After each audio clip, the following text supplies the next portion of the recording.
Hi everyone, my name's John. Welcome back to my channel. I wanted to talk about another book that was a standout book for me last year when I read it during let's see, when did I finish it? I finished it on September 1st of last year. So this is a Historathon Quarter 3 1500 to 1820 book. And this book was really better than I was expecting it to be. I don't know what I was expecting it to be, but this is, I'm going to have to,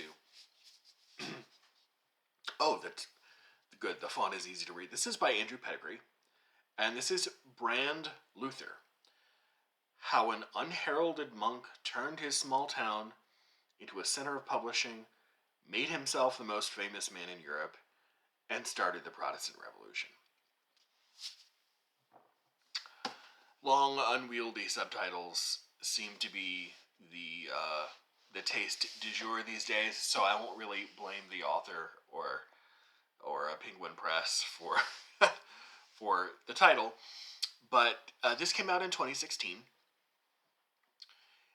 and Brand Luther was meant to mark the 500th anniversary of Luther posting his famous or infamous, possibly, 95 Theses onto the church door in Wittenberg, and thereby turning his sleepy little university town in northwestern Germany into a center of controversy, the size of which he could barely imagine at the time he did it. The author is Andrew Pettegree. He's a professor of history at St. Andrews, University, and has written a lot of books, some of which have been published by Yale University Press, which I would have bought earlier had their website not malfunctioned before the end of the sale, but maybe next year I'll catch them. And he writes books on early modern history, especially Reformation history, communication, and early print culture. And as you'll be able to tell as I talk about the book, this book sort of manages to integrate all three of those. The thesis of Pettegree's book is basically that Luther and Wittenberg University had a special synergistic relationship. Without Luther's acerbic, unrelenting wit, Wittenberg would have remained as obscure as it was before Luther arrived there to be a professor. Equally, without the special tools and scholarship that the university provided him, Luther would not have lived out his life Luther would have lived out his life as a quiet, unassuming monk. Luther's theology grew increasingly popular, but reached an even larger audience after being written in his unique kind of vernacular German, as opposed to the lingua franca of the day, which would have been Latin, of course. Together with the artwork of Lucas Cranach, he helped not only change the theological sort of Overton window on the ideas about the role of the Pope and free will and indulgences, he did so in a way that turned the name Luther into a household name. Luther was meticulous in ensuring his short Flugschriften, these sort of short, acerbic pamphlets on various theological topics that he wrote, would appeal to a broad public. He very much was public. He thought about how his ideas were going to be received by a broader public, and that's one of the major topics of the book. So he had them publish. He worked really closely with his publisher to put them in small portable editions, which were both inexpensive and easy to carry around and read. When he translated the Old Testament, he made the decision to do it in installments and spread it out over a long period of time so people would have the money to afford to read it in its entirety. One of the centerpieces of the book is the relationship between Luther and Lucas Cranach, with whom he had a really robust, friendly relationship. Both realized that the work they did together amplified the reputations of each other, because we're still living in early 16th century here. This is a time when visual literacy was just as important as the ability to read written words. So we're coming out of the Middle Ages, where a lot of people who couldn't read understood concepts through the power of images and how images were communicated. And that's where Cranach comes in, and he's brilliant at it. And some of the plates are included in the book. Cranach's talents were so valued because he was able to visually represent Luther's ideas and arrange his images on the page so that they were better suited for new literary forms like the pamphlet or the book. And also, his artwork is just superior. There's a reason why you probably recognized his name before I even said it. He's one of the best artists of his generation. Publishers were quick to notice the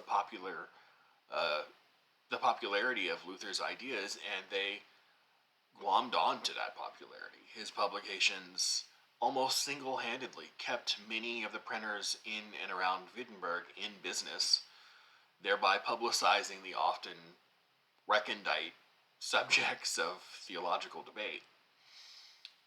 Luther railed against the idea that churchgoers needed priests to interpret the Bible for them.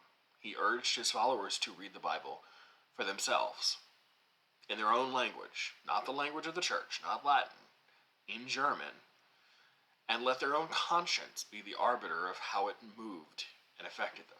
That is, at its core, in a sentence or two, the entire spirit behind the Protestant Revolution in the first place. This is a fantastic book that serves to highlight the major points of Luther's life, while also describing how he went on to not only fundamentally change the church, but also deeply thought about the ways in which he marketed his ideas to a broad readership. Hence the title of the book, Brand Luther. Words like brand and marketing are now tied up with a kind of corporatism and capitalism that didn't really exist in the way that we know it today. Certainly didn't exist 500 years ago. However, Andrew Pettegree makes a really outstanding argument that Luther created something ineffably Lutheran in his writing, in his aesthetic, in his typography, in his unrelenting vituperation against anything about the church that irritated him even a little bit, and the editorial decisions he made upon publishing. In doing so, he created this enduring reputation for himself, his ideas, and he launched his little sleepy university town of Wittenberg into being one of the greatest centers of book publication in 16th century Europe.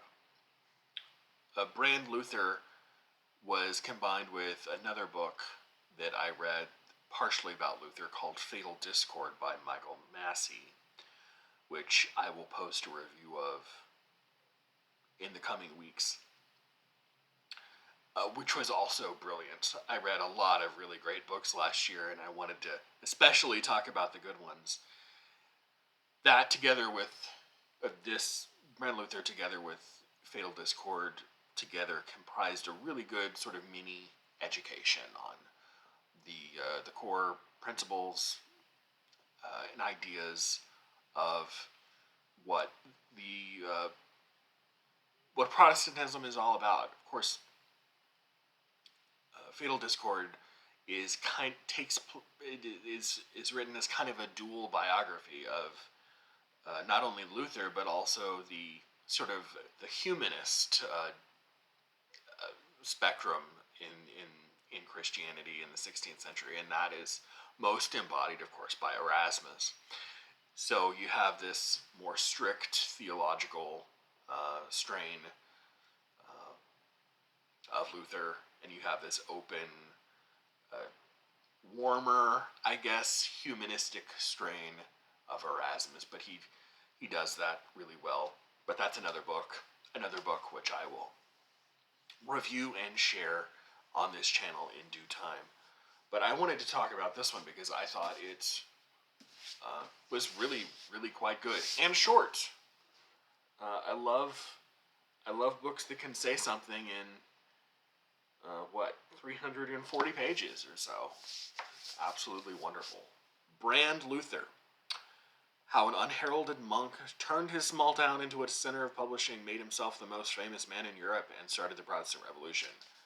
By Andrew Pettegree. Put out by Penguin Press. If you're interested in the subject, definitely check this out. Very interesting stuff. I will see you soon. Bye, everyone.